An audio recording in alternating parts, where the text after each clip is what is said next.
Everyone, good evening. তোমরা সবাই কেমন আছো? আশা করি খুব ভালো আছো, সুস্থ আছো। আমরাও ভালো আছি। দেবনাথ ফ্যামিলিতে তোমাদের আরেকবার স্বাগত।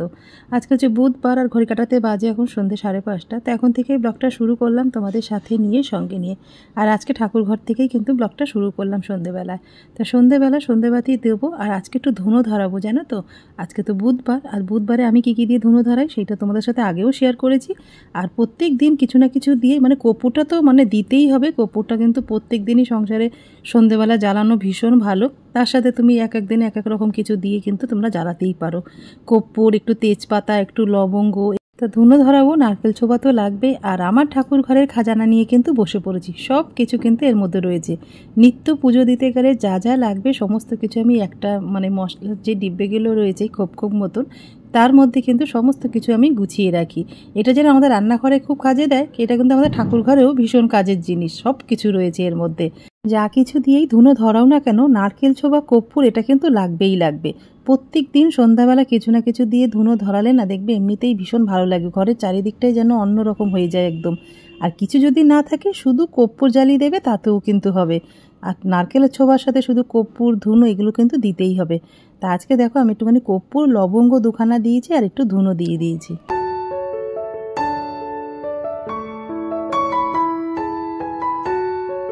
সন্ধ্যাবেলায় সন্ধ্যা দেওয়ার সময় এই কর্পূর, ধুনো, ছোবা একসঙ্গে যখন জ্বালিয়ে দেবে না, তার গন্ধ আর তার শোভা যেন চারিদিকে ছড়িয়ে বেড়ায়। যেন ঘরের প্রতিটা কোনায় কোনায় এটা প্রদীপের আলো আর আমি ধুনো। এটা কিন্তু আমি প্রত্যেক দিনই প্রায় দেখিয়ে থাকি।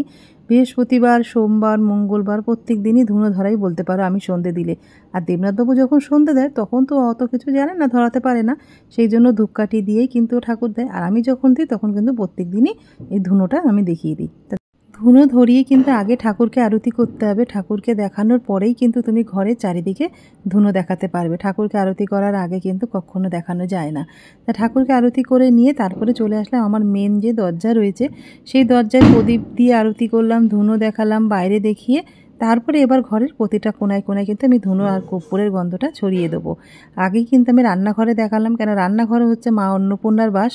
সেই জন্য রান্নাঘর কিন্তু একদম পরিষ্কার পরিচ্ছন্ন, যাতে এঁঠো কাটা না থাকে সেটাও কিন্তু মাথায় রাখতে হবে। আমাদের কিন্তু দুপুরে খাওয়ার সাথে সাথে সমস্ত এঁঠো কাটা আমি একদম মেজে ঘষে পরিষ্কার করে নিই। সন্ধেবাতি দেওয়ার পরে মা আর ছেলে কিন্তু একদম রেডি হয়ে নিয়েছি, যাচ্ছি একটু যাদবপুরে। কালকে তো ভাই ফোঁটা, সেই জন্য দিদির জন্য কিন্তু কেনাকাটা এবার ভাইই করছে সব কিছু। তাই জন্য চলো বেরিয়েই পড়ি। এসে কি কি কেনাকাটা করি না করি সবটাই তোমাদের সাথে বাড়িতে এসে শেয়ার করব।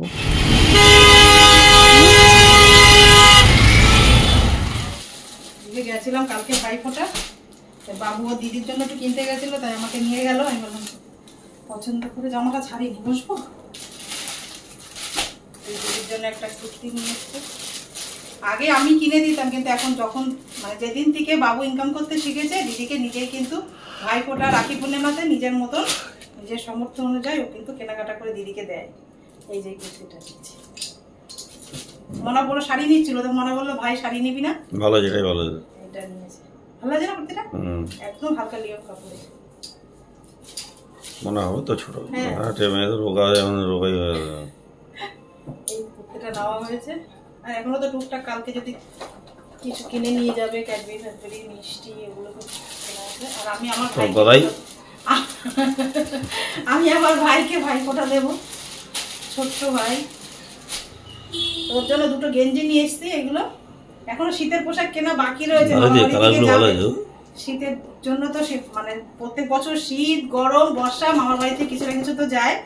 তা আমি দুটো পছন্দ হয়েছে, ভালো লাগে কালারগুলো, পছন্দ হয়েছে, এই দুটো নিয়ে এসছি। এটা আমি দিয়েছি, এটা আমার ইনকাম। ঠিক আছে, আমি আমার নাতি আমার ভাইকে দিয়েছি। এই যে আমার ভাই, দুটো খুব সুন্দর হয়েছে। দুটো গেঞ্জি নিয়ে এসছি ভাইকে। কালকে ছেলের আমি বেরিয়ে যাবো। দেবনাথের ছোট ছেলে কিন্তু বাড়ি থাকবে। এই স্যাম, কি খাই বল? মাটন খাবি না চিকেন খাবি? স্যাম রে, চিকেন বিরিয়ানি। ছেলে আর বাবা মিলে দুটো বিরিয়ানি আনবে, দুজনে খেয়ে নেবে। কেমন লাগলো? বেশি করে কিছু কেনাকাটা করিনি, করেছি। কুর্তিটা কেমন লাগছে সেটা কিন্তু জানবো। জামা কাপড় যা নিয়ে এসেছি সেগুলো ব্যাগে গুছিয়ে রেখে দেখো আমি রান্নাঘরে চলে এসেছি। রাতে তো রান্না বান্না করতে হবে, তার আগে একটু পেট পুজো করে নেবো। ভীষণ খিদেও পেয়ে গেছে জানো তো। আর বাবু আর আমি আজকে বাইরে গেছিলাম, কিছু খাওয়া হয়নি। জানি তো দেবনাথবাবু আসার সময় কিছু মেমোর থেকে স্ন্যাক্স নিয়ে এসছে, সেগুলো একটুখানি গরম করে নিয়ে মা ছেলে একটু খেয়ে নেবো। তিনজনের জন্যই কিন্তু গরম করছি। দেবনাথবাবু মনে হচ্ছে তো খাবে না, কেন 5টার সময় এসছে, আজকে মার্কেটে গেছিলো, আজকে আসতে ওর অনেকটাই দেরি হয়ে গেছে। অবেলায় এসে ভাত খেয়েছে তো মনে হচ্ছে তো খাবে না। ও একটু লিকার চা করে দেবো, ও খাবে, আর আমি আর বাবু একটু স্ন্যাক্স খেয়ে তারপর রান্নাবান্নাগুলো সেরে নেবো। তো একটু মাইক্রো ওভেনে গরমই ছিল, তখন তো নিয়ে এসেছিলো 5টার দিকে, এখন একটু মাইক্রো ওভেনে দিয়ে দিলাম, একটু গরম করে নিই। গরম না করলে না খেতে একদমই ভালো লাগবে না। তা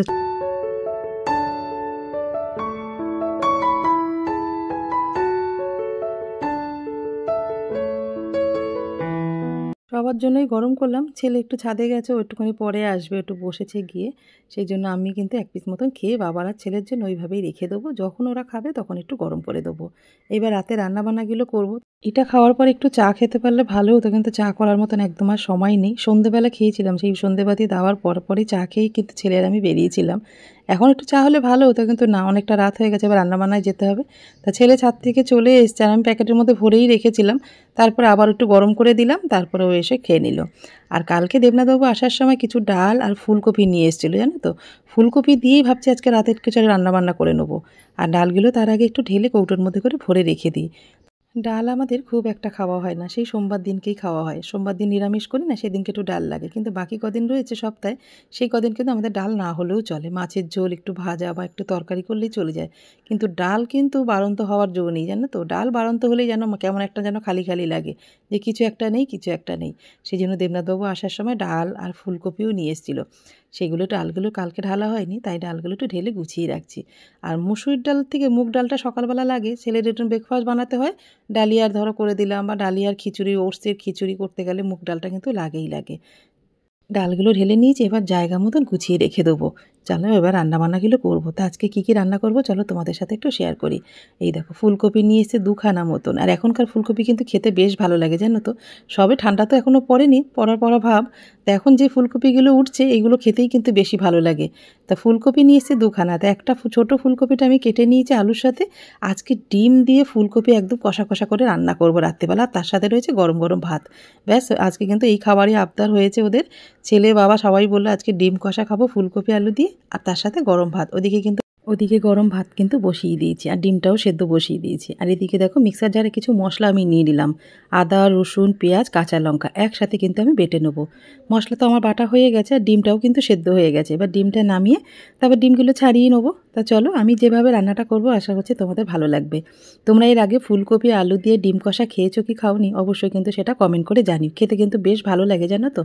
ভাইফোঁটা, রাখি পূর্ণিমা, তারপরে ভাগনা হয়েছে, এখন পুজোতে কি দেবে, জন্মদিনে কি দেবে, মানে যখন যাবে হাতে তো নিজের মতন করেই নিয়ে যায় সব কিছু।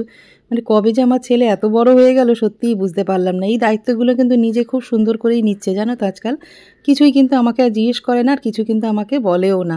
আগে যেরকম ছোট ছিল তখন বলতো, মা দিদিকে কি কিনে দেবে না, যাবো না দিদির বাড়িতে ভাইফোঁটা নিতে, দিদিকে রাখি পূর্ণিমা কি দেবে বলো, আমি কিনে দিতাম, তারপরে প্যাকেট গুছিয়ে দিলে ও নিয়ে যেত। এখন কিন্তু আর সেটা না, এখন এই দায়িত্বগুলো কিন্তু নিজেই খুব সুন্দর নিতে শিখে গেছে।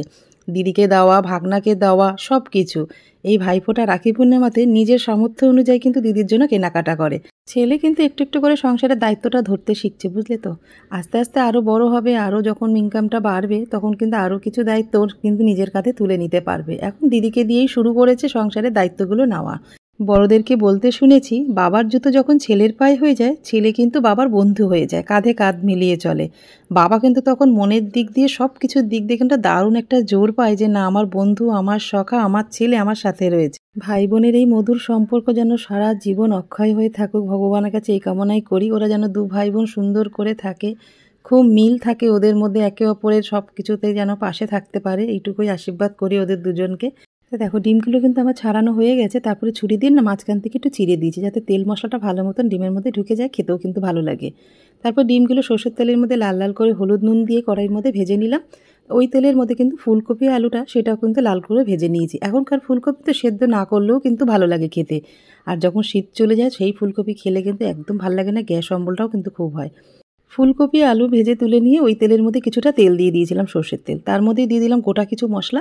গোটা মশলার মধ্যে শুধু জিরে আর তেজপাতা দিয়েছি। সেগুলো একটু ভাজা ভাজা হয়ে যাওয়ার পরে বেটে রাখা যেই মশলাটা আমি বেটে রেখেছি মিক্সার জারের মধ্যে, সেটার মধ্যে ছিল রসুন, আদা, কাঁচা লঙ্কা আর পেঁয়াজ, মানে 2টো মতন পেঁয়াজ দিয়েছিলাম। সেই মশলা থেকে আমি 2 হাতা মতন অল্প করে মশলা দিয়ে দিলাম।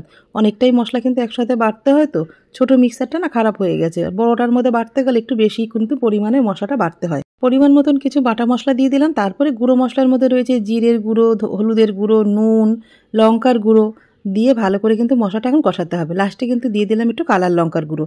এবার সমস্ত মশলা কিন্তু অল্প অল্প জল দিয়ে মশলাটা ভালো মতন কষিয়ে নেওয়ার পরে মশলা থেকে যখন তেল ছেড়ে দিয়েছিল, তারপরে ভেজে রাখা ফুলকপি আলু সেটাকে দিয়ে ভালো মতন কিন্তু ফুলকপির সাথে মশলাটাকে ভালো করে কষাতে হবে। 5 মিনিট মতন কষালেই হয়ে যাবে। ফুলকপির মধ্যে তাহলে মশলাটা ভালো মতন ঢুকে যাবে। তারপর যেই কষে গেছিলো, তারপরে যেই থালার মধ্যে ফুলকপি আলু রেখেছিলাম সেই থালার মধ্যে অনেকটাই তেল ছিল। সেই থালা ধোয়া জলটা দিয়ে দেওয়ার পরে কিছুক্ষণ ঢেকে রেখেছিলাম। ফুলকপি আলু তো ভাজতে ভাজতেই সেদ্ধ হয়ে গেছিলো। তারপর অল্প করে জল দিলাম, কিছুক্ষণ ঢেকে রাখার পরে ডিমটাও দিয়ে দিলাম ওর মধ্যে।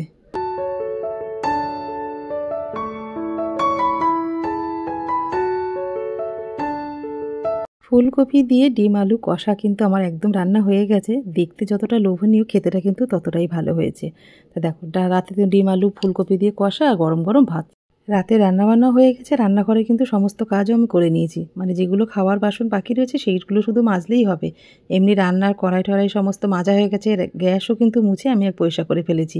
রান্না হওয়ার সাথে সাথে কিন্তু গ্যাস আমি একদম ফেলে রাখি না। গ্যাসে যেন কোনো রকম এঁঠো না থাকে সেইভাবেই কিন্তু আমি কাজকর্ম করি। রান্নাঘরটা যতটা পরিষ্কার এঁঠোমুক্ত রাখা যায় ততটাই কিন্তু সংসারের জন্য ভীষণ ভালো। দেবনাথবাবু খেতে বসার আগে আবার একটু ঘর থেকে ঘুরে আসলো কেন বলো তো? স্যাম রয়েছে, এসি চালানো রয়েছে, স্যাম রয়েছে তো আমাদের ঘরে। যদি কিছু ছিঁড়ে দেয়, ওর তো মানে মাথা ঠিক থাকে না, কখন কি করবে না করবে দুষ্টুমিগুলো মানে মাথার মধ্যে যখন একা থাকে তখন এগুলো আটতে থাকে। সেই জন্য ওর দেখে আসলো যে না, ঠিকঠাক মতন আছে। আমরা কিন্তু খেতে বসে পড়েছি। আর বাবুরও ভাত বেড়েছে, বাবু ঘরে আছে, ও আসছে। তা আজকের ব্লগটা এই পর্যন্তই রাখলাম। যদি তোমাদের কিছু ভালো লেগে থাকে লাইক কমেন্ট শেয়ার করো। আমার চ্যানেল নতুন হলে অবশ্যই সাবস্ক্রাইব।